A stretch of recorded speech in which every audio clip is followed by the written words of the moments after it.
Good evening, ladies and gentlemen.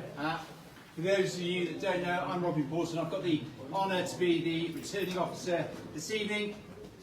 As the returning officer for the election of a councillor for the Dallow ward held on the 4th of August 2022, I declare that the total number of valid votes cast for each of the candidates is as follows.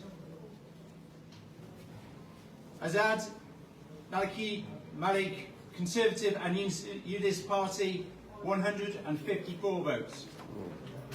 Hussein Basharat, Liberal Democrat, 1,076.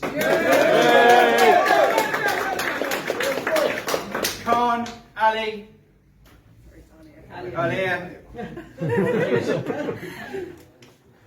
Labour Party candidate, 1,486.